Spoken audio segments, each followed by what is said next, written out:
Five Point Play Podcast, the diehard Duke basketball fans podcast. Look at this, we got the starting five back again. All We five, all, baby. everybody here. You Jack, bet. the social media mogul, Duke.mbb, AC, the architect of the Five Point Play Podcast, Season 7. We got D here, him, and Coach P. P stands for pause. He and P were talking about the late breaking Uh, story with Nik Khamenia committing to Duke. And so if you haven't checked that out, please go to our YouTube channel and hear what they had to say. Because, honestly, if you want the late breaking information on what's going on with Duke recruiting or anything else, to be honest with you, we have phenomenal participation on our Discord, on our Patreon. So if you want to know what's going on with Duke recruiting, I'm just saying you would have already known this stuff. So go ahead and sign up. All of our links are below. But AC, we got some other breaking news for the 5 Point Play fam. The college huddle, man. Like, so they reached out to us thanks to you know some of our good friends. They said, if you want Duke basketball information, this is the place to be. Mm-hmm. So now we're part of this community, the college huddle, that has over what is this 70 They said schools, 75 schools, 75 podcasts. 75 podcasts that are football, college basketball related. So now we're part of that community. And what that means for our audience is that we will be collaborating with a lot of other schools' um, basketball program podcasts. They'll come on the 5 Point Play. We'll go, just like John Shire setting it up. We're going to go on the road. We'll go on their podcast and we'll talk shop. And so that'll be great for our fans and for anybody that loves college hoops. So, AC, I want you to dive into a little bit more, but exciting stuff for us.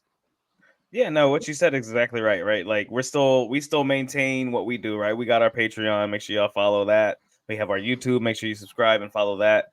You get a lot of content on there that you don't get on the actual podcast channel from Apple Podcasts, Spotify Podcasts, Autograph everywhere. Wherever you get podcasts, we got it. But what the College Huddle allows us to do is like you said, it's a community. We get to collaborate a little bit more. I know we've had guests on this podcast or whatever from other schools, from players and everything else. This gives us a chance to kind of reach out to more people to be able to do that, as well as other programs, especially when we play other teams throughout the season. We got Illinois coming up. We got a lot of different teams and entities we're playing and everything else coming up. When March Madness comes around, we're going to be bracketed with certain teams. We're going to be able to collaborate with those guys too. So it's a very exciting experience. We've already gotten, we have a college huddle group on Twitter, and a lot of people have already been reaching out saying congratulations and welcome and everything else. It's like it truly is a community. We're very happy to be a part of it, and very happy to be the official Duke podcast of it. And shouts and thank you to the Bull City coordinators, who that's the Duke football version of college huddle. They don't do basketball, so they recommended us. We really appreciate them in that regard. And Bull City coordinators can't wait to meet you guys for a game or something soon. But exactly, I mean that's the kind of community we're in, guys. it's a huge shout out to those guys, and I think I can speak for all of us when I say we're super excited to be a part of College Huddle. Mm-hmm. I do apologize for my neighbor Andy screaming down the road with his fucking charger, but no, The Charger? Oh no, yeah, it was. I know it was. North Carolina, baby. Like we're fact. Just again, like I can speak for all of us when I say we're super excited to be a part of College Huddle. Super grateful to Bull City for shouting us out, giving us a nod, saying go get these guys, and we're gonna do them proud. We're gonna do our thing. We're gonna do work. Yep. And that's why you're wearing the Bull City sweatshirt today for sure. But I'll say this is that obviously we're very thankful. We've had Bull City coordinators on our podcast. You guys know that. But I want to make sure you guys all go to our Discord because that's where all the action is going on daily. It is like nonstop. Duke basketball chat. Like it is nonstop Duke basketball chat. If you want to be on there, and if you subscribe to our premium, that's where you get all the recruiting updates. Um, so obviously, we talked about Nik Khamenia. We had the emergency podcast. So we'll start there because I saw the banner go through. So we'll start with the recruiting stuff. Obviously, if you've been on our Discord, the reason I'm going to keep saying this is that if you are a Duke diehard fan, and what the college huddle is diehard fans from all these different programs, college football, college basketball, like you're tuning into that specific school. So if it's Ohio State football, you're tuning into them. If it's Nebraska football, you're tuning into them. If it is North Carolina hoops, you're tuning into that. If it's Duke basketball, you're tuning into us. And if you want to know the latest, it's because we have the latest, and we have some great connections that we're willing to share, but we're going to do that on our Discord. Coach Paul is definitely a part of that for sure. Him and D had the Nik Khamenia stuff. So Pops, I'll bring it to you. Um, kind of summarize, what you guys talked about last night in the emergency podcast. Nik Khamenia, how did that happen? Uh, so the thing with Nik Khamenia, and I mean, I won't go that much into it, but at the end of the day, I mean, kid wanted to go to Duke, and it kind of just happened. You know what I'm saying? It kind of, I wouldn't say surprised everybody, but it surprised I mean, some it did people. though. You know what I'm It saying? surprised people who weren't in the know, right? Yeah, yeah, I would yeah, yeah, say it surprised almost everyone. Yeah. for sure, for sure. And the thing about it too, man, is like, there's no gatekeeping over here. So like, what people need to understand and realize is that there is other people around the world that know some shit, that know people that know some shit, that can get information to certain people. So it's like, you know what I mean? Like stuff happens, and you get a wind of stuff, and we never try to spoil a kid's commitment. That's what we never want to do. So, we kind of, sometimes we're cryptic about stuff, but we get information, you know what I'm saying? And so we hear Hmm. about stuff, you know, before it breaks sometimes, and that's just how it goes. You know what I'm saying? Like I literally, like for me, I know I literally heard about it 6 minutes before it actually happened. That was the And so crazy part people, about it. Pops, so people that That's a don't follow fact. your Check the Twitter, timeline. Yep. So, Check Pops, timeline. people that don't follow your Twitter, that it's right there underneath, and I believe it was 6 minutes before the Yeah, announcement. You may have made a tweet. yeah, and it kind of just went like that because I kind of, what I mean, got wind of it, and I was like, oh shit. And so it all lined up and it made sense. And what I mean, where I get my information from is, pretty rock solid. So you know what I mean? Like, I mean, at the end of the day, I mean, that's just how it go, man. I mean, we just don't be over here bullshitting, you know what I'm saying? We know people that know some shit that, we just know some people. So, Yeah. you know what I All right, mean? At so the end let, of the let's day, let's let's let's ACL real quick. I One just thing want I to want to say, say, yeah, I just want to say, in recruiting is fluid. And absolutely. what we're not saying is we're not saying we know every single thing these kids are thinking and their parents and every conversation. We're not saying that. What we're saying is if we're confident about a situation, that means the people that we talk to or whatever also are confident enough with sharing that information and knowing that we're going to keep it under wraps per se, but at least use it the right way, and we're not going to go Yeah. mess something up because there are people out there in the space right now that people won't talk to because they know they're going to mess it up, and actually they'll feed those people wrong information because they want to see where it comes from. There's actually a Yeah. family recently that did that where they were telling different entities different information so that when it hit the space, they knew exactly where it came from, so they wouldn't talk to those people anymore. All right, that's not Yeah. us. So that's all I'm saying with that. and I, Yeah. I I would say to add to that, Pablo, is if we want to move on real quick, a lot of the questions after Nick committed to Duke were okay. How does that affect Ament and Henderson? So I want to kind of give you the floor to that and kind of like elaborate on I guess how it affects, doesn't affect, and what you expect. So And I think AC, I know you want to chime in that too. So give Pablo first and then AC. just looking at it from a basketball standpoint, not from a fan aspect, like what people need to understand is that, just because, you have a player that plays that position or whatever, that's not always, a red flag or something that a kid won't commit to or whatever. Because at the end of the day, with Duke, it's all about relationships. It's about the culture and everything. So kids are coming to play for Duke for the culture, man. You know what I'm saying? And that's how it goes. So if you get a kid that's, you know, recruited at the same position or whatever, you know, basketball is evolving, it's changing, you know what I'm saying? It's becoming positionless. So, you know, you get 3 kids with the same skill set, you know, same type of measurements, you know what I'm saying? Pause. And you know what I mean? Like, it can work, you know what I mean? It's just all about the coaching staff, you know what I'm saying? Like, really just talking them through it and just convincing them about things, and you know what I mean, showing them their roles. And that's a big part of recruiting too. That's what people need to understand, is that when they're recruiting these kids, a lot of these coaches are sitting these kids down and showing them film and making them understand where they could use them at in their offense, you know, on the defense and just different things. And I think that's huge. Pause.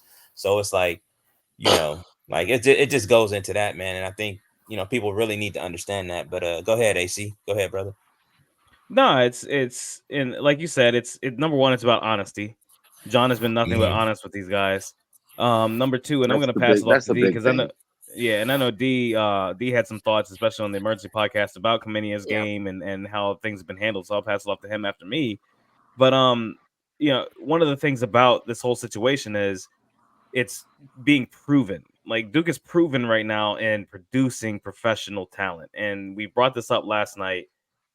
You go to college. When you go to college, if you're, you know, if you have a comp sci degree, or if you have, you know, a biology degree or whatever else it might be, you go to college to set up your profession. So if your profession is basketball, then you probably want to go to a place like Duke, because I mean, quite honestly, Duke is like the Wharton Business School of basketball. It's the facilities are top notch. All the resources are professional. The alumni are professional, and you have nothing but networking and connections. And that's what the brotherhood is all about, right? So that whole thing about, oh, the brotherhood is fake. No, it's not, because it actually means something, because you get to a place because of it. And so now one of the easiest sells for these guys is they've all played together. Pat Ngongba, Nate Ament, Nik Khamenia, Shelton Henderson, and I know I'm missing, and the Boozers have all played together with the U18 squads. So what problem is there? And now if you're John Shire, you can prove that you don't need to be the number 1 or number 2 man on the team to make the pros. Like, you can be the 6th man or the 7th man and get to the league. What else do you have to sell at that point? And that's the part I wanted to focus on, was just that it's not about, because that's the recruiting rhetoric, is like, oh, he can go here and be the guy. That's what they're saying about Louisville. Oh, Native Men can go to Louisville and be the guy. Okay, but what does that actually mean? Because if you go to Louisville right now, whatever. But if you can showcase Louisville's your style, not going to do anything. They got 3 guys projected to be on a roster next year. Well, I think this and is it's fine, right? Like, whatever. Like, Louisville can have a great season this year, and it still doesn't fucking matter. You go to a place like Duke, and you perform in a role at Duke that you're going to perform in a role in the NBA. It shows so much better than it does anywhere else. It's like being at Alabama for football. And this is where guys make the NFL from Alabama. Like, it is what it is. This is where I think D made I'm going to hand it off to you, D, because I think this is where you made the best point last night, which is when players are looking for different opportunities, there is no better opportunity to go than to go to Duke. Because if you want, kind of like what Jack was saying there, it's like, yeah, you can go to, or I think Pablo said this last night as well. It's like, yeah, you can go to, you were making a comparison with Patrick Baldwin. Yeah. Get it that he went there to go play for his father. Okay, got it. But D, you elaborated on that point perfectly. I'll let you have the stage for that, because I think that's the perfect case study for why people want to go to Duke. Well, no, I think Pablo set it up on a tee for me. I mean, he said it perfectly. You go to a place with talent to play with talent, because when you get to the next level, you're going to play with talent. And if you can learn to play with talent if you're the top level talent, then that speaks volumes. And just like AC said, we got the best facilities, we got the best coaches, we got, you know, this, that, and the others. And that's all well and good. But if you cannot play with like talent, then you cannot perform at the next level. Just like in any profession. If you're the best firefighter in the world, but you go to the worst firefighting, you know, if you're in Seattle where it rains every day, Right? No, I'm just. I know I'm what you're just trying to saying. I know make. what you're saying. You Which know is what I a mean? really Like funny comparison. it's not going to translate to when you go to the driest desert a in the fact. world. No, You know you're what I'm exactly saying? right. Like, Pablo, you know what I'm Yeah, trying to True. say. no, Yeah, no, no, no. I Like, got Duke, you I because get Duke it. I is mean, if You know what I'm trying Duke to is say. Duke is the So FDNY of if basketball. Like, that's exactly what that is. if you are a top tier talent and you can Yep. play against and with other top tier talent, and I mean Mhm. when I say against top tier talent, I mean in practice. In practice, F the games, yeah, F the conference, F the tournament. If you can yeah, play against top tier talent yep. and with top tier talent, then you will excel at the next level. And that's And Yeah. that's from programming a computer to firefighting to damn picking up mark. trash, I mean, yes, and anything. That's you true. never and you can want to be, go to war by yourself. yeah, I'm gonna tell you and that. you can be you can be not worth a shit at Duke and still make the pros because there's plenty of Duke bench players who are playing overseas sure. and have found their way back into the NBA. I mean, Javin I just DeLorean don't. has I played just in don't the think. NBA. I don't think. I'll say this. I don't think you go to Duke and you're not worth a shit. You know what I'm saying? Like, there's a No, but reason. but you can get there and not perform like you're saying. And but then if you still don't perform, you can still I make mean, it. you You can you still can be. make it. We've I just seen want to top really tier quickly talent. say Hold something. on, hold on, Okay, wait, okay, and I'll okay. give you the floor. I'll give you the floor. We have seen top 10 talent from the high schools go Yeah, to Duke and not make it to the NBA. We've seen it sure. But they'll play overseas all day. all day That's We've fine. also long. seen 2 and 3 star level talents end up in the NBA from Duke. Yep. Yep. Which I just want to make a point. This is That's what very I was much about related to to that. say. Look at that 2018 and 2019 team. Every single player that was in the rotation that year either transferred or ended up in the NBA. Yep. Every single rotational piece. Yep. Yep. Absolutely. If fact. Javin DeLaurier can play for the Bucks, so can you. That's the pitch. That's the Well, pitch. okay, all right, That's I'm the not going to get into that, pitch. but I will It's the say That's the this. truth. pitch. It's the pitch. Everybody relax. But I will say this: that I think that again, the point has been made that go back and listen to the emergency podcast when Nik Khamenia committed because all of these points have been made, and they're all valid. And what D and what Pablo said, um, they said there. So it's a good 25 minutes. Go spend your time when you're working out, driving to work, whatever. Go listen to it because everything that they said there is absolutely correct. And I think that, I think we can all agree.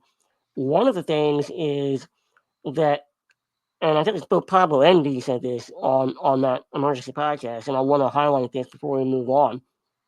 That Pablo, you wrote an article right recently about the difference of the Duke program, and while they're at the forefront of every single thing when it comes to promoting a brand and building a brand, and it's not just the program brand, but it is the player individual brand. And Yeah. so like, when these players come in here, they understand it's like, okay, it's not just for okay, Yeah. I'm gonna be a better basketball player. Yeah. Yeah. Yeah. I mean, it's part of the pitch, you know what I'm saying? Because they're getting the best players, right? And not just that though, but you want those best players to know that, once they're at Duke, they're going to be taken care of, and that they're, it's like, they're a billboard, a walking billboard, you know what I'm saying? And we're going to advertise you, you know what I'm saying? So that's what they're going to do at Duke. And I think Duke has done a great job of, even like their social media team, their branding team and everything, they've done a great job of putting those guys in position to help these kids understand like how to brand themselves, and Yep. you know what I mean? So it just works out, man. And they're so far ahead of what everybody else is doing. And that's what makes it even better. You know what I'm saying? And I mean, that's what that's we big talked for about these with the kids. boozers, right? That's what we Yeah, talked about the boozers. that's It was big for like, these kids, bro. That's big it wasn't just because NIL. anytime Like you tweet Miami, about a kid or something, you see the kid like the tweet or whatever. They like that type of shit. You know what I'm yeah, saying? They want to be talked about. You know what I yeah, mean? So where else would you go? You know what I'm saying? If you're gonna be talked about at the highest level, because if Duke tweets something, that motherfucker gonna get at least 50,000 likes or retweets or whatever. You know what I'm saying? Maybe even 1 million, depending on what they're talking about.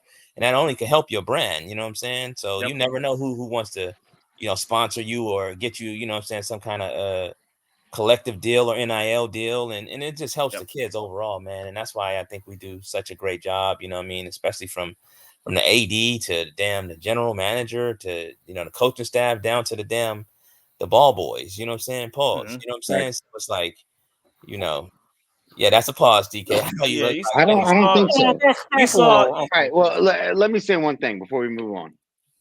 Yeah. I agree with everything he just said, but just to piggyback on it, like AC was saying earlier, you have to trust what the coach is saying. And Facts. I don't think John Sire and company is going out there and saying, you're going to be a starter. You're going to be a starter. You get this many minutes. You get this many minutes. You get all these looks. No, they're going to say, you can come to Duke. Yes, we want you at Duke, but you're going to have to work for every minute you get. We want dogs. Did they not say that? Him and Carwell, we want dogs, right? He absolutely We said want that. dogs. And So on the podcast, on the Duke podcast, he even brought up he never promises anybody in a certain amount of time. He says that's what I was. all That's something that Kay did too. all he promises is that you will be on the team, and that is That's it. what The other that's what thing I that was you getting can at. promise when you're at Duke is, because he also brought this up on the podcast, the only other thing you can promise at Duke is there are billions of eyeballs that will be on you. Billions of minutes of Duke content out there right now in the space. Which What did we talk about last night, Pablo? And we're a part of that. Like, we are a part of that. Like, those numbers don't just come from the Duke men's basketball page. It comes from all the fan pages, Jack's Instagram, the 5 Point Play Instagram, Pablo's Acumen Scouting Group, everything, the articles, the videos, the pictures, millions of minutes worth of content on the internet right now about Duke, and there's no other program that can say that shit. Billions and billions. But go ahead, D. No, I mean, AC said it. I mean, this is the type of program where you come to get better. Like, you don't come here to just slide through. If you want to be a player in this game, if you want to be a player at the next level, you come to Duke. There's a reason. What was it, Jack? 29 players in the league from Duke right now? 24.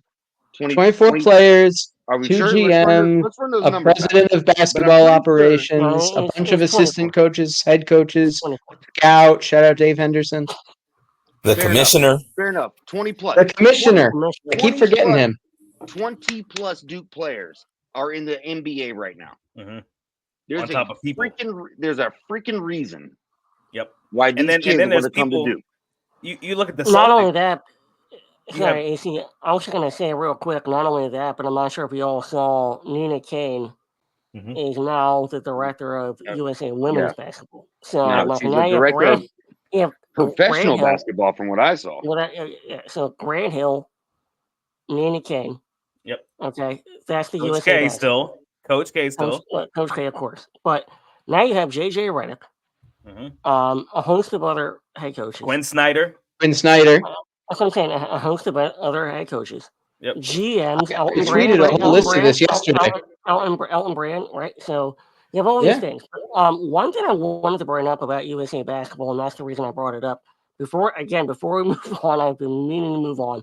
But AC, whether it's you or D who want to talk about this, that these guys, the Boozer twins, Khamenia, like they all played USA basketball. Henderson, they all played USA basketball together.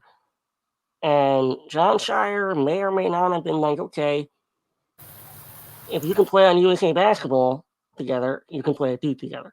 Yeah, of course. Why wouldn't you say that? That's the same pitch that Coach K used years and years ago. So what the point I want to make about that real quick before I hand over the floor to you guys is that I almost so D makes such a great point about this that is almost going back to the old school coaching recruiting philosophy, where it is, you could go to University of Milwaukee, Wisconsin, and be the man, but as Pablo pointed out yesterday, you'll get double or triple teamed every time you touch the ball. Or you can go to Duke and play with the absolute best players at every single position, get better, and test where you are. Get your and game because, right, and because guess what? Like, Pause, but the cream rises to the top, and everybody else gets flushed out. Pause. Mhm. Yeah. You already said pause. You're good. You don't gotta say it twice. So we're good. We're That was good. wild. So what I'm no, it's not wild. So what I'm saying though is that's why you go to Duke. You go to Duke because you're confident in your ability to be the best player at your position in the game, and you want to test yourself against the best. That's why you go to Duke. Sure. That's For why sure. you don't go to, Dayton or BYU or wherever. Like no Or disrespect to JMU. them. Come on, man. We're building, bro. We're building. We're building. Virginia Tech. Virginia Tech's a great example. Thank you, Why Jack. do we So take that is shots? that's a There was no great point of that. example. Like we already hit That's- JMU. I can't even take shots at me though. That's a great example, Jack. Virginia Tech. That's why you don't go there. So the reason though is that you want to be the best of the best, and you want to prove yourself against the best of the best. That's why you go there. If I may, really quickly. Yeah, go ahead, Jack. You finish this I off just, because I kind of pause. I just want to go. Thank you, Pablo. I just want to go back to the whole thing about Duke being like in the league. I just want to read off a list of all of the non-player personnel that I compiled yesterday. Duke has in the league, just to show that even if you have a long professional playing career, even if you don't, you can still make it in the league because of where you went to school. So obviously JJ and Quinn Snyder are head coaches. Nice list of assistant coaches. Emil Jefferson, who did play a couple of years in the NBA, a couple of years just overseas. run it down. Just run down the names. We don't even need to Emil, go into details. Run true. down the names. Antonio Lang. Yes, you're right. We got to move. Antonio Lang, Chip Engeland, Dante Jones, Lindsey Harding, a women's player, legend. And then Mike Dunleavy and Elton Brand are GMs. Trajan Langdon is a president of basketball operations. Dave Henderson's a longtime scout. Yeah, Trajan's in Detroit now. Shane Battier is the consultant with Miami. Shane Battier is a front office member in Miami. There are so many. It's Adam Silver, who is the commissioner, didn't even play basketball at Duke. Grant Hill, director of USA basketball operations. There's Adam so many Silver more. is I'm a Duke sure I grad. didn't get. Adam Silver is a Duke grad. Nick Pagliuca is the president of the Celtics. His dad's an owner. His father. His dad's a part owner. Yeah. Yeah, part owner and president of the Celtics organization. Nick Pags, who played at Duke and won. Don't forget Joe. Yep, and Joe. Nick is a part of the Celtics organization now. Like Jack, everything you're saying goes exactly what Pablo and I were saying. Yeah, last that's night. the point I'm trying to make. Yeah. I'm agreeing with you guys. I'm just saying, look, cultural thing. Like Duke basketball is the mecca. Like and to bring it all home. Yes, exactly. To bring it all home, the brotherhood is real. The reason it's real is because it doesn't just have to be about your playing career. It is about every opportunity that you have, whether it's within basketball playing or without, going into scouting, going into coaching, going into management, whatever. Like you have the fucking opportunity.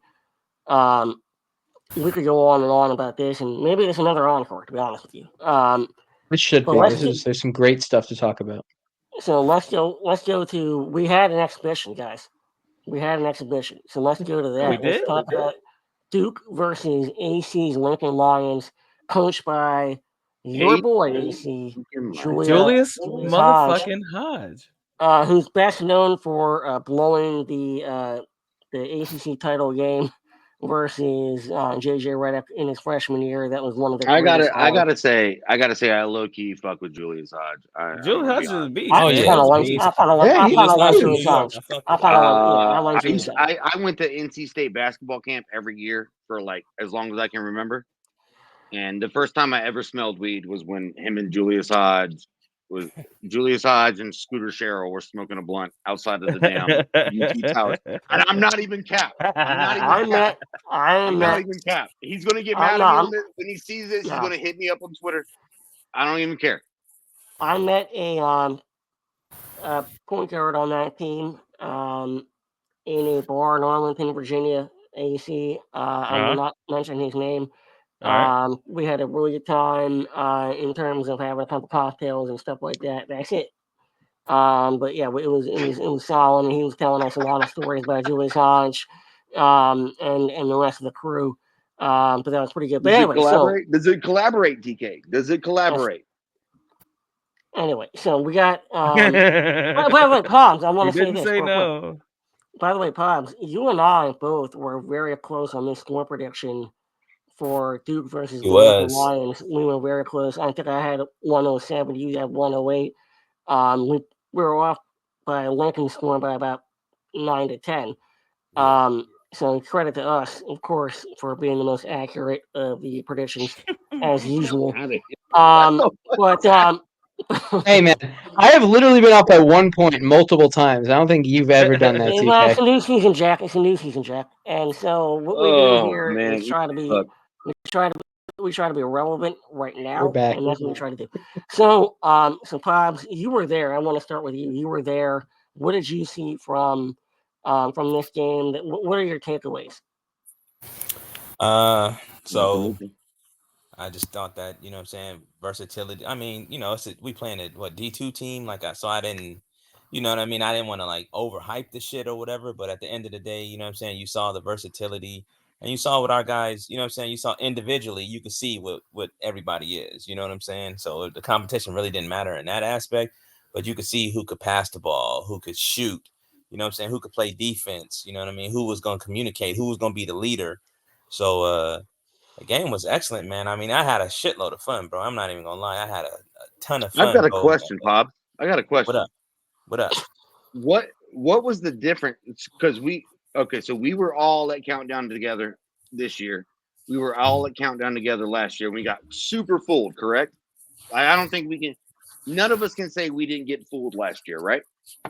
I wouldn't say fooled. We still made the Elite Eight. What do you mean? We still made an Elite Eight.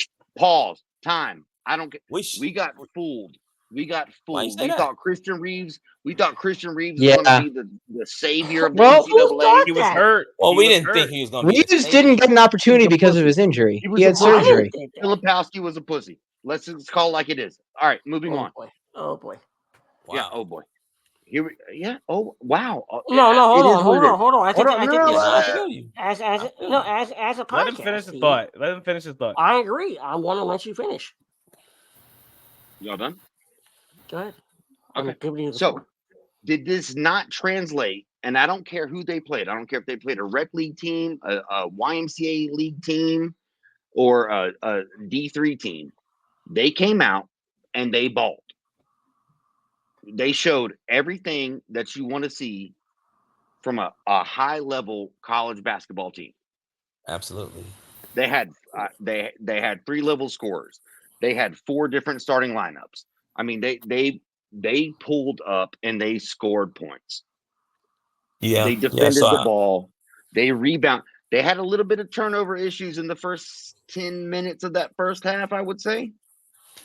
But those mostly came off of offensive fouls and such. But for the most part, that team looked crazy good. Yeah, so I would say that this definitely felt and looked a little different than it did last year. You know what I'm saying? Like, pause. But so it did feel and look a little different than last year. You know what I'm saying? Pause. So, it honestly, man, like just the roster and everything, bro. Like the air, everything, bro. It just was so different, bro. Like to where you just felt like, you know what I'm saying? Like this shit is gonna translate. Like there's no way, shape, or form, barring 8 guys getting hurt, you know what I'm saying, that this shit don't translate. You know what I'm saying? Like this is definitely gonna translate, you know what I mean? From defense to offense, everything. And just honestly, it's just the overall attitude and this demeanor of the team just looked different, bro. You know what I'm saying? Like guys looked incredibly happy to be playing together. You know what I'm saying? Guys look incredibly locked in. I mean, like just from like the little shit, like I just see how they interacting with the coaching staff, bro. I mean, like when you cheer eye for each other is a there. huge thing, man. But it's not. Yeah, for sure. Well, I'll say this real quick. It's not fake cheering.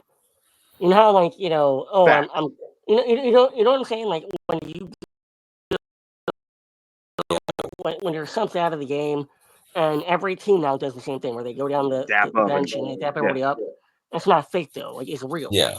And so like Agreed. so I just want to say real quick. I agree with these premise. I thought we handled this in the last True podcast, but it bears repeating.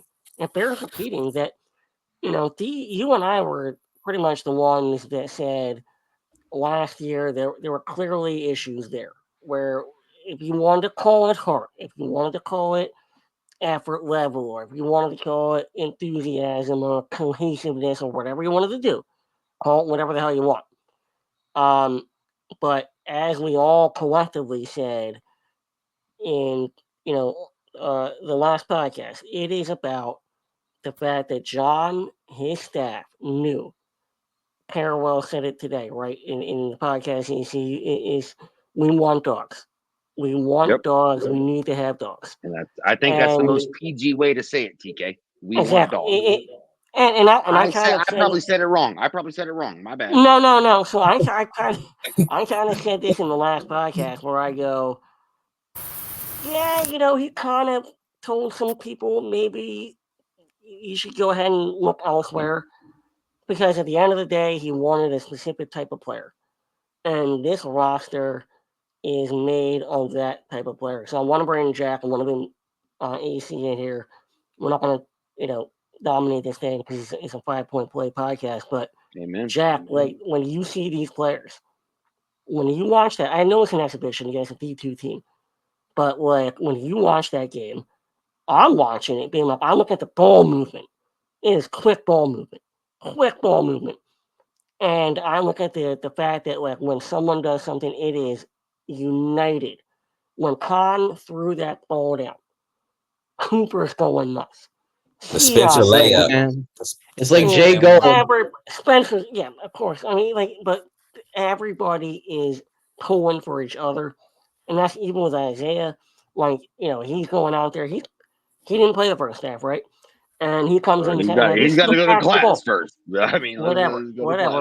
That's not true, but whatever. But regardless, he's passing the ball. He's a shooter. He didn't have to shoot. He didn't have to pass the ball. No, he doesn't. He looked really good though. He did.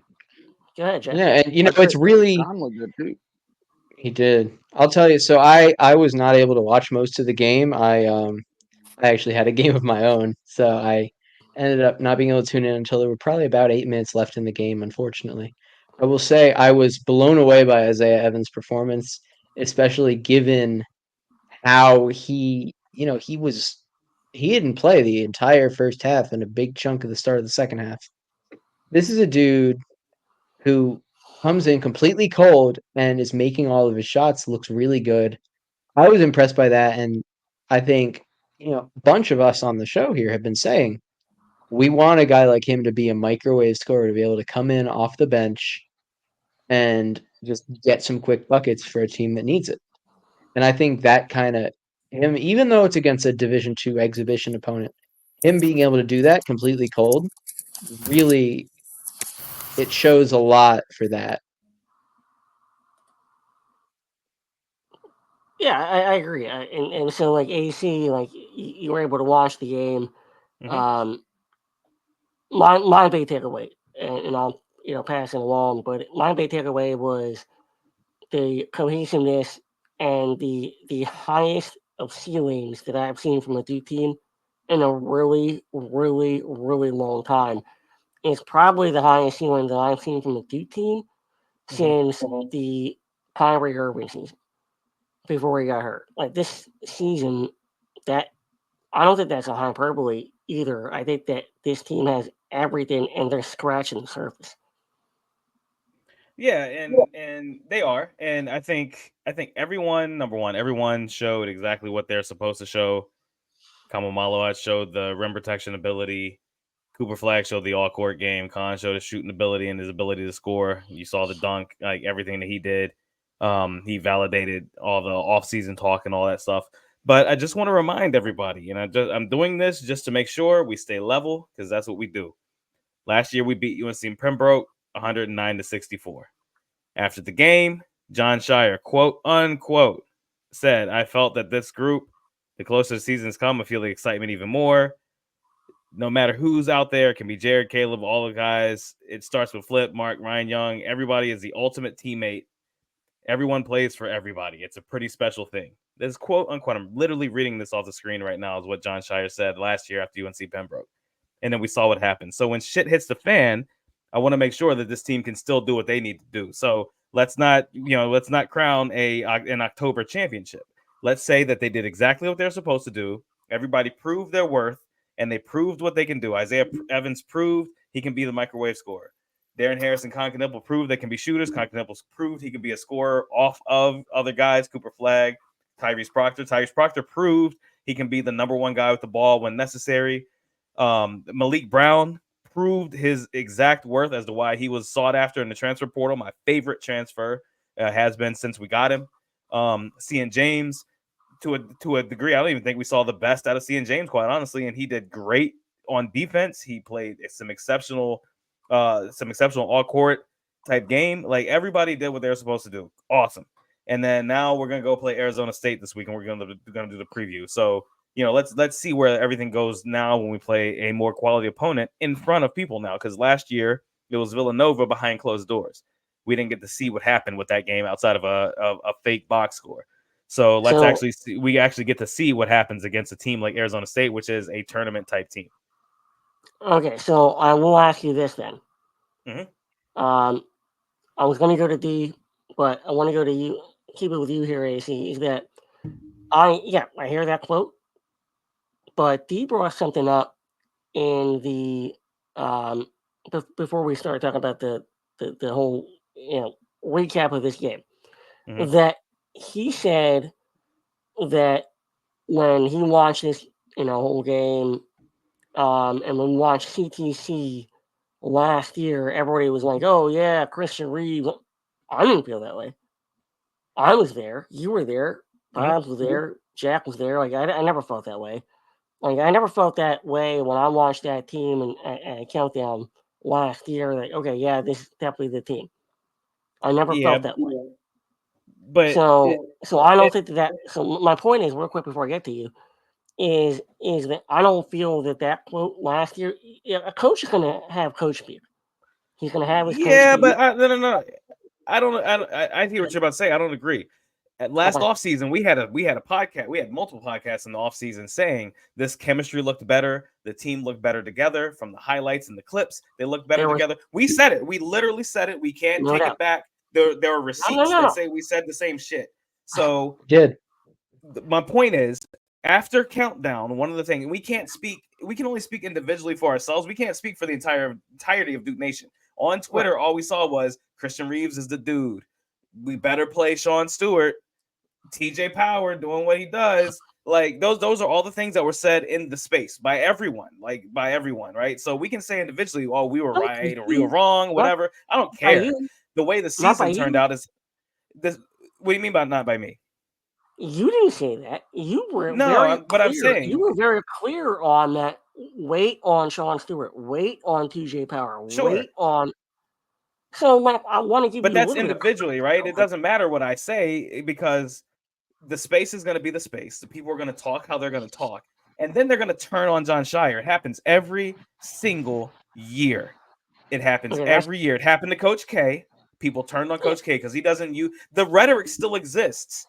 We're only going to play 7 guys this year because Coach K only ever played 7, and then John Shire only ever played 7. That is not true. I put a tweet out specifically saying that it's not true because multiple years, multiple times, 9+ guys play 20+ games and get multiple double-digit minutes in those games because coaches want to see what they have. They want to see what their players look like. They want to see how the team gels in situations. But when it comes down to the nitty-gritty, let me finish. When it comes down to the nitty-gritty, when you are playing in a national championship lose or die scenario, you are going to roll with your best. It doesn't matter who it is. I don't care who it is. And that's what John Shire is going to find out with this team is who is his best. So we have this exhibition. The exhibition was fantastic. The dudes did what they were supposed to do.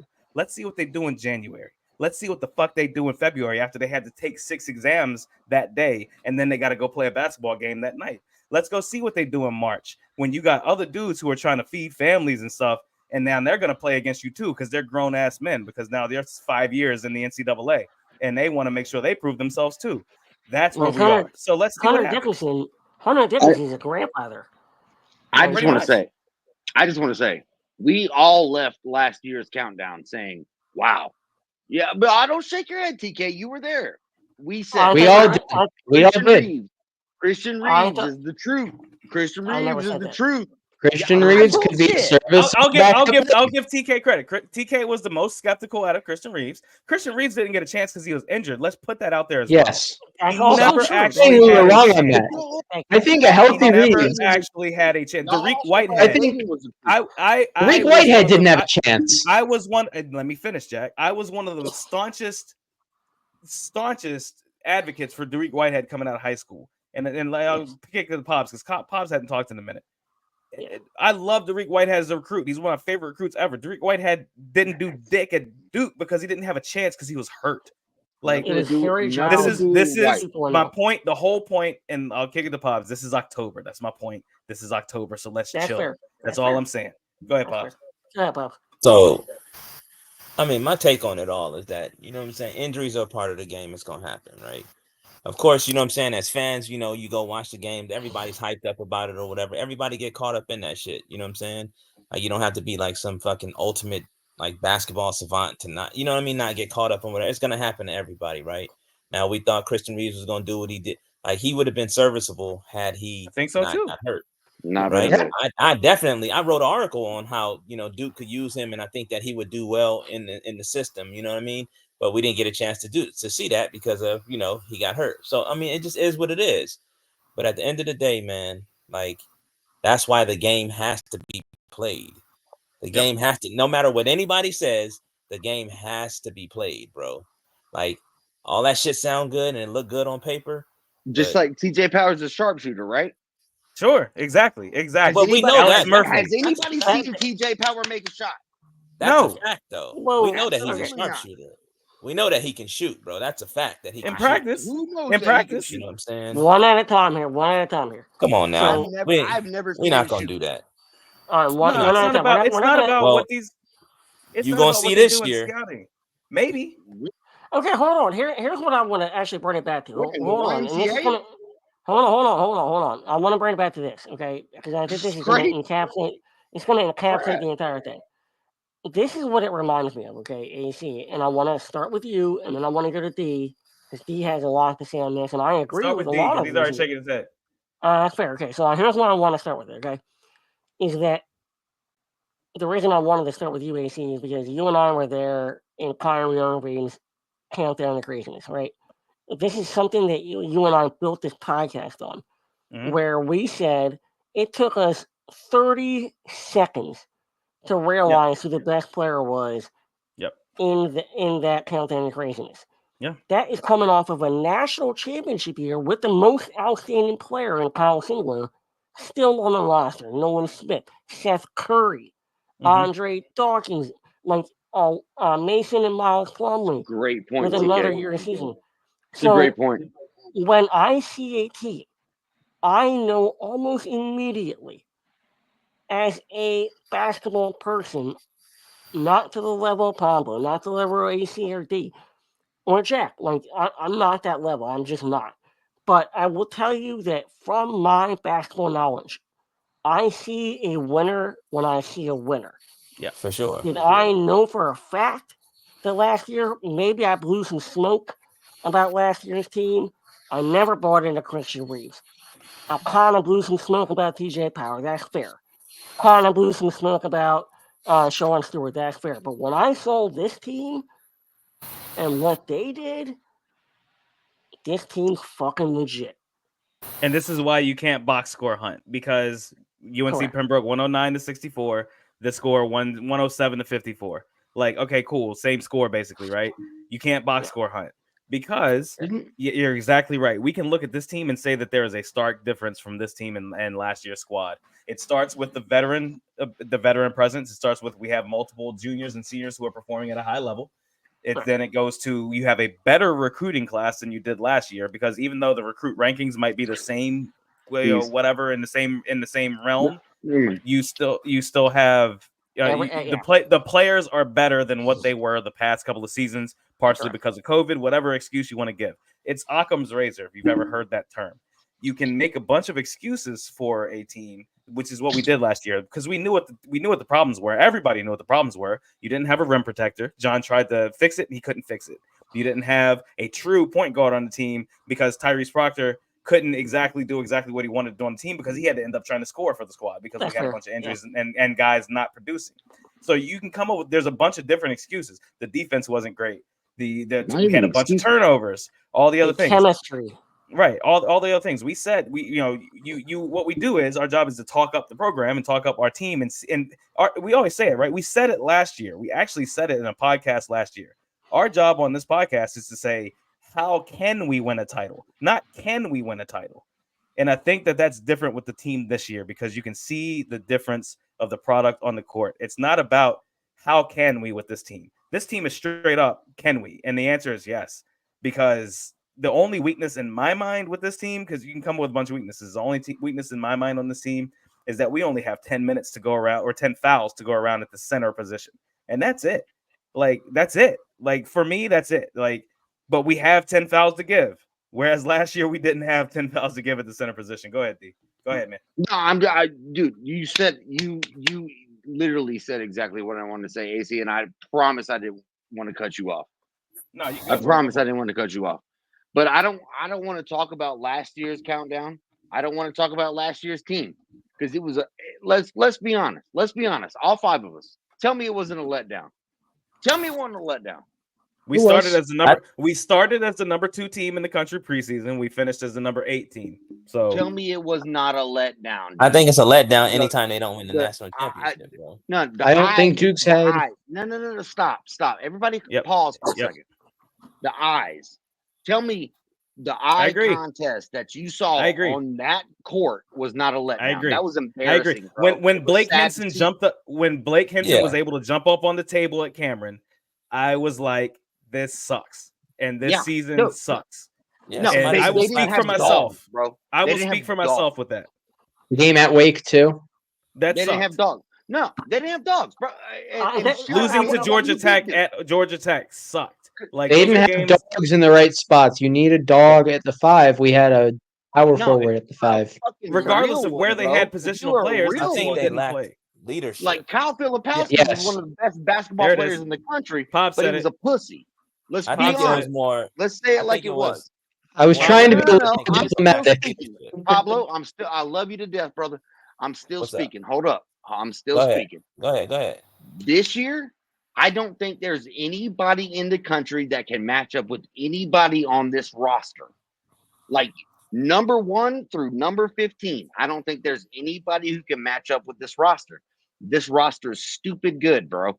They've got people who can defend any position. They got people who can score at 3 levels. They got people who can like Malik Brown. You want somebody to get bucked? All right, say less. Malik Brown, bow. You're done. You're out. Yeah. I mean, like they said, we want dogs. We want dogs. So sure. Last year's countdown is way different than this year's countdown because it has translated to what we had just seen against Lincoln. And I understand that Lincoln is a CIAA team in Division II, whatever. And like I told my son, like I told Chef, I was like, I don't care who they're playing.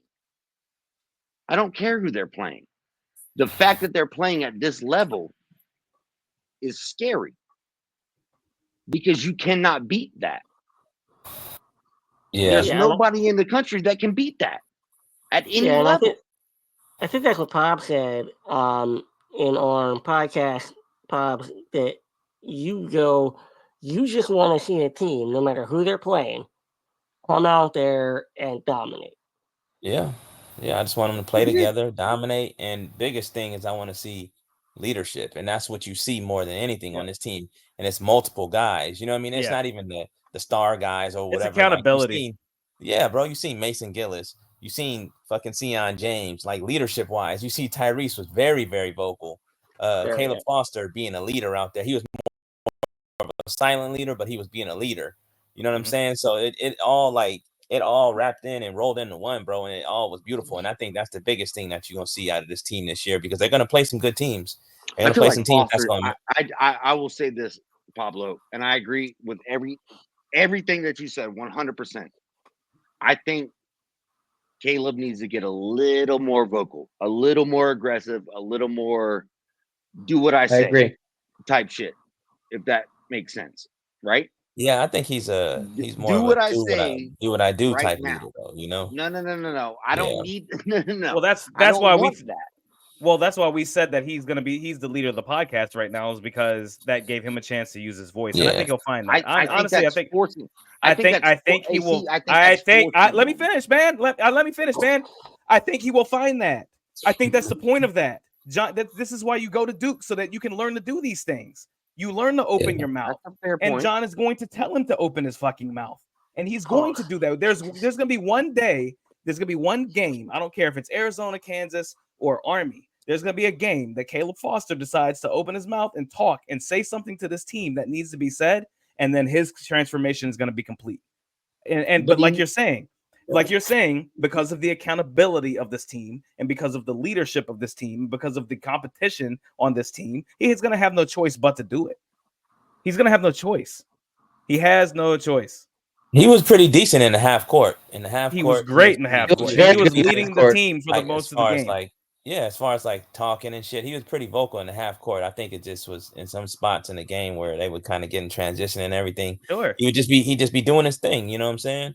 But yeah, I think probably the most vocal player on the court was definitely Tyrese, though. Thank you. Tyrese did a And really, he should really, be, really because he's the good point job. guard. Yeah, for sure.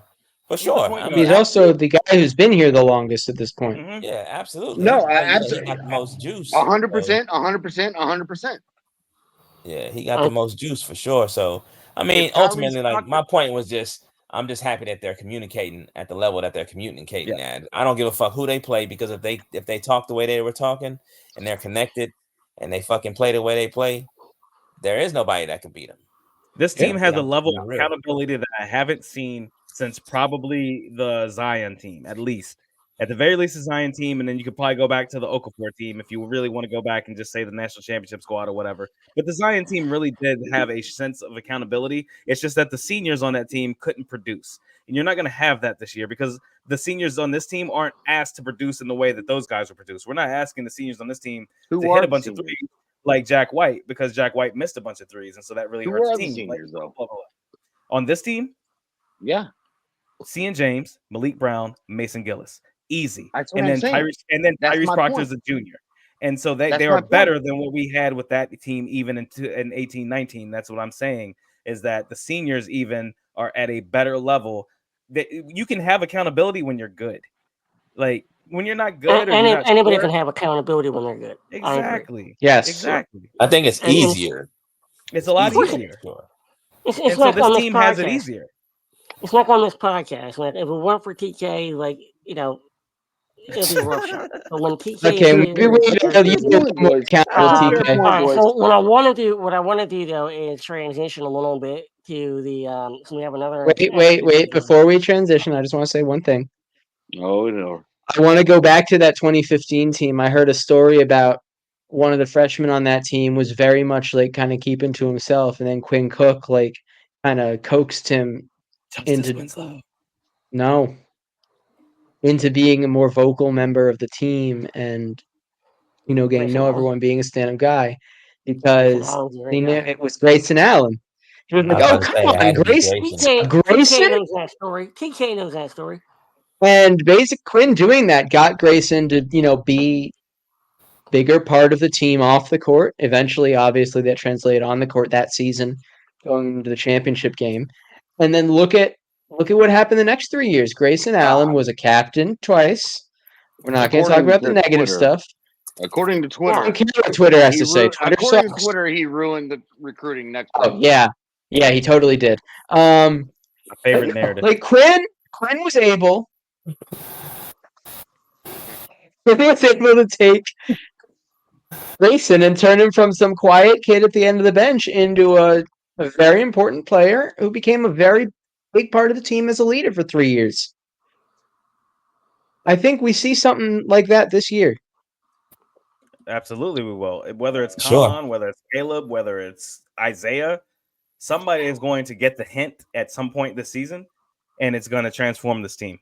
Like every championship squad has had somebody transform to make them take them to the next level. 14-15, it was Justice Winslow, Grayson Allen.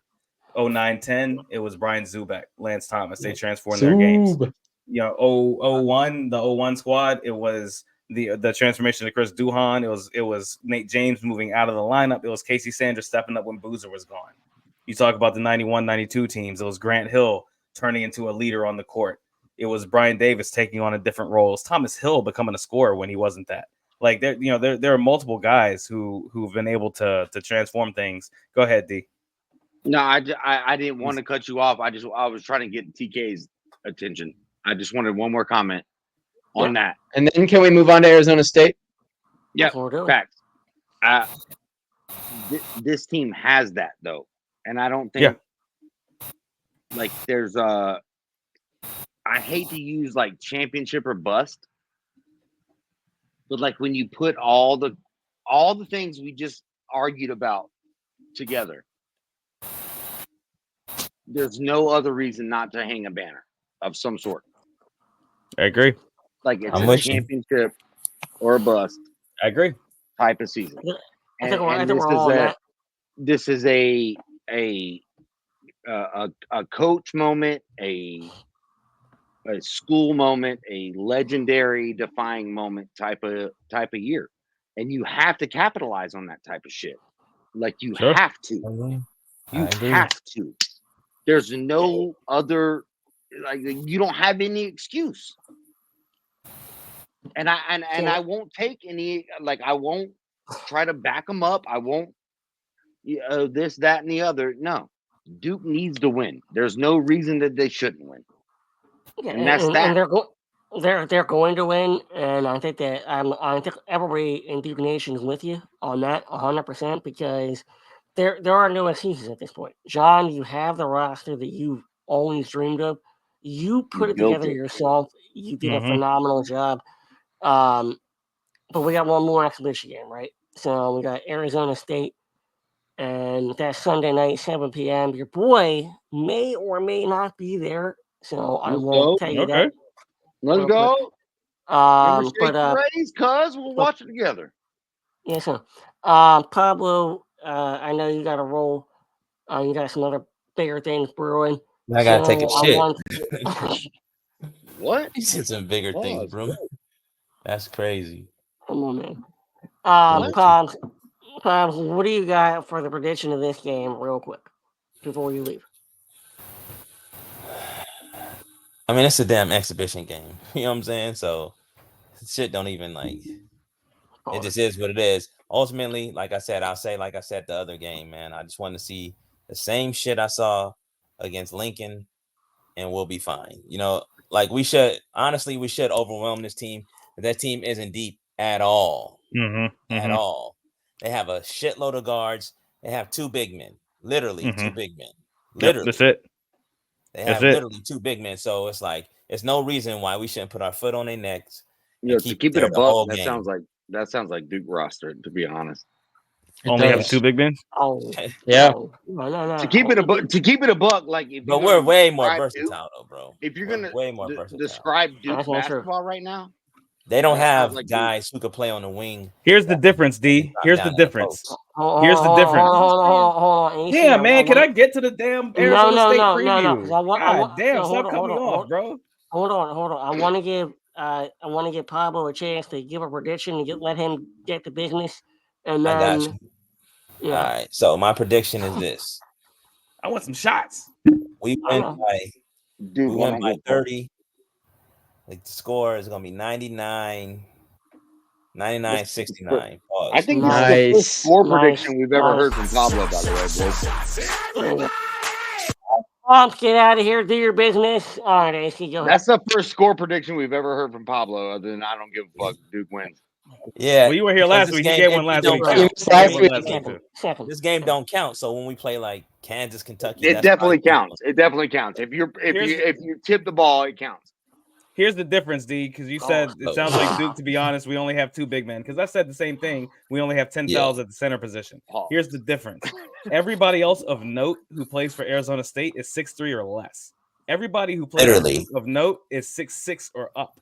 So that's the difference. So when you don't have a big man, when you're talking about switches and you're talking about actual basketball and guys switching and motion and putting guys in different situations, you're talking about switching a 6'2" on the Cooper Flag, or you're talking about putting a 6'2" on Kamamalawach, where they can't do that. Arizona State can't do that, and that's the story of this season for most teams that we play. At UNC, for instance, when we play those motherfuckers down the road, when Elliot Cadeau gets switched off on Kamamalawach, put your nuts in his face. That's all I care about.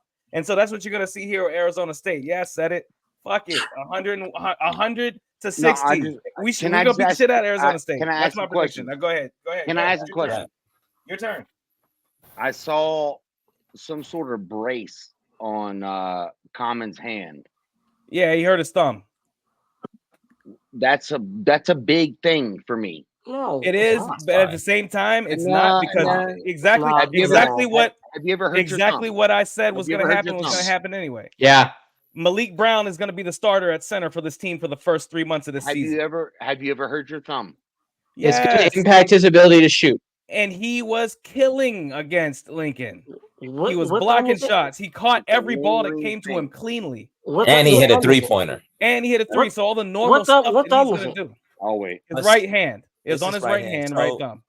The thing about it too, this game too, AC. Let me just cut you off I'll real wait. quick. The thing about this game too, right, is that You cut me off, D. Don't say I'll wait. Arizona State is so small. Pause. You know what I'm saying? That a guy like Mason Gillis will spend a lot of time at the 4.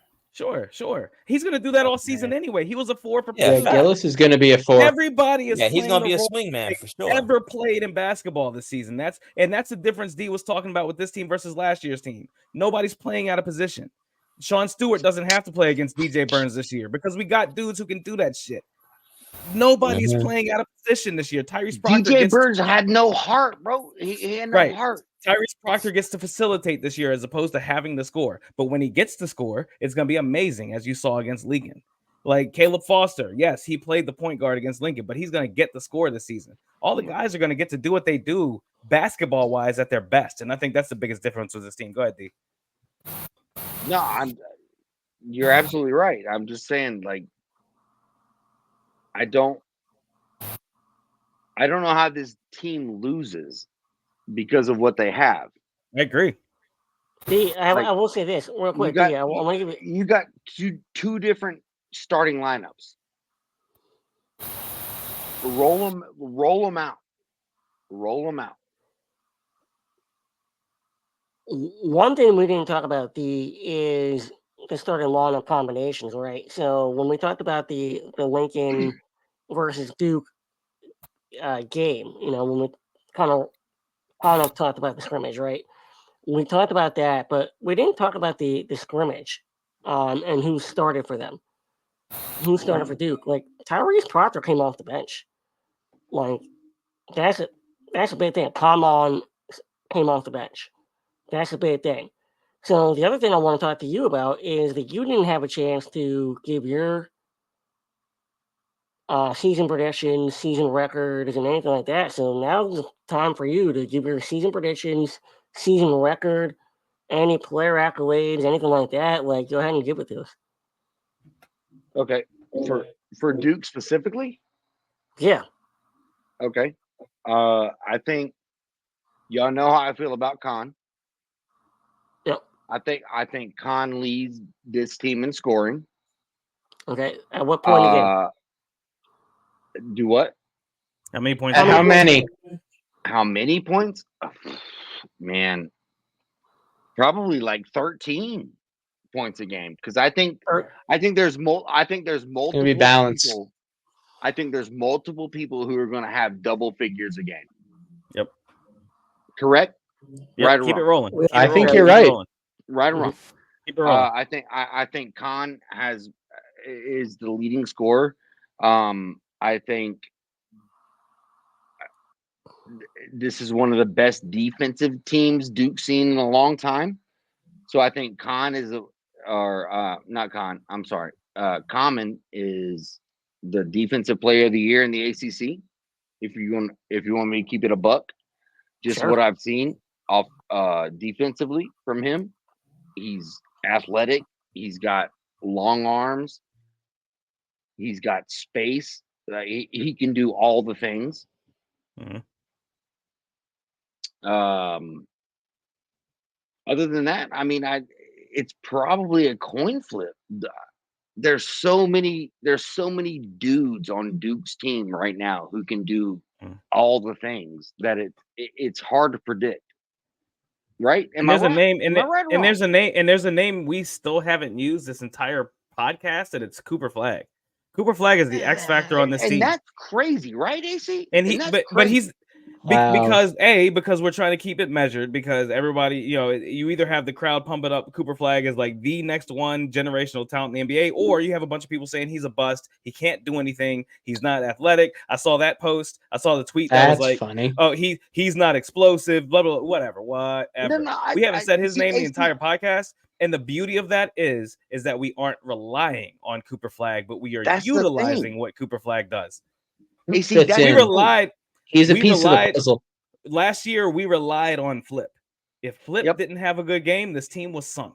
He was a punk. This season, if Cooper Flag scores 0, we're still going to win the game, because Cooper Flag is also going to have 7 boards. He's going to have 6 steals. And he's going to have 3 blocks. By 20. Exactly. By 20, AC. By 20. Exactly. And That's why the difference. It's crazy. And that's why you can't box score hunt. Sure. Cooper Flag, probably 1 or 2 first round pick in the NBA, right? Mm-hmm. Yep. Him or Common, right? Yep. He's 1 or 2. Yep. Right? Yep. So it's funny to even try to think about the dudes who can have like a record at Duke. Yeah. And you've got to think of the off-ball guys, right? Sure. So you go to the Cons or the Harrises or the Isaiahs or. But at the end of the day, and I'm gonna kick it to Jack real quick. Like Pablo brought up at the last podcast, he said he was interested to see who got the first shot of the game, and the first play of the game after the tip was a flare screen, double pin down to Flip on the baseline or on the block for a turnaround jumper. Hit it, bam. Or if I said Flip, excuse me, Cooper Flag. Cooper Flag is the guy on this team. We hadn't said his name all podcast. Sure.